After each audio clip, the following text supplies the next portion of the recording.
Gaza perd toutes ses communications alors que les attaques israéliennes contre l'enclave palestinienne entrent dans leur quatrième semaine. Le Hamas déclare que ses combattants sont prêts à faire face aux attaques israéliennes. Le Hamas a déclaré que ses combattants affrontaient les troupes israéliennes dans les zones proches de la frontière. L'armée israélienne a déclaré que ses forces aériennes et terrestres avaient élargi leurs attaques contre le Hamas, ciblant des tunnels et des infrastructures lors de ces frappes.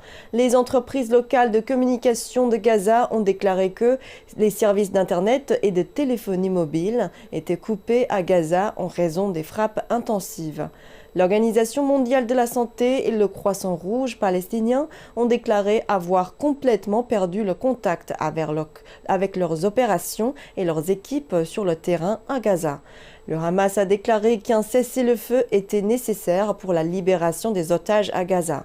Le ministère palestinien de la Santé indique que plus de 7300 personnes ont été tuées depuis le début des frappes aériennes israéliennes le 7 octobre. Le bilan israélien s'élève à plus de 1400 morts. Les attaques ont connu une escalade vendredi, Israël intensifiant sa campagne de bombardement sur Gaza. Plus tôt dans la soirée de vendredi, l'armée israélienne a déclaré qu'elle étendait ses activités sur Gaza. Ceci en prévision d'une invasion terrestre de grande envergure. L'entreprise palestinienne de télécommunications a déclaré qu'il n'y avait pas de communication ni d'internet à Gaza en raison des attaques israéliennes.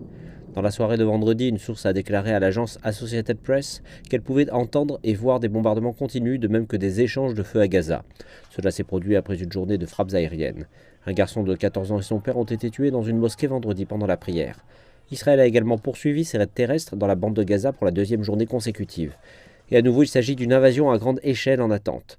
Vendredi également, des coups de feu ont été tirés depuis Gaza vers Israël. Plus d'un millier de roquettes ont été tirées, dont au moins une a touché un immeuble résidentiel à Tel Aviv, blessant plusieurs personnes. Dans ce même temps, l'on compte 200 otages à Gaza. La situation est peu claire quant à ce qu'il advient d'eux. Le Qatar est censé négocier, mais avec l'intensification de l'offensive israélienne, on ne sait pas si les pourparlers se poursuivent ou même quel en est le statut. 4 femmes ont été libérées, 2 israéliennes âgées et 2 américaines, une mère et une fille de nationalité israélo-américaine. Alors que le conflit se poursuit, il y a des inquiétudes qu'il s'étende à la région. Les États-Unis ont déclaré vendredi qu'ils avaient frappé plusieurs cibles dans l'est de la Syrie, expliquant cela en raison d'une attaque contre leurs forces américaines par ce qu'ils appellent des combattants soutenus par l'Iran. Les États-Unis ont déclaré qu'il y avait eu 16 attaques contre leurs bases et leurs soldats au cours des 10 derniers jours, blessant plus de 20 personnes, et cela en Irak et en Syrie.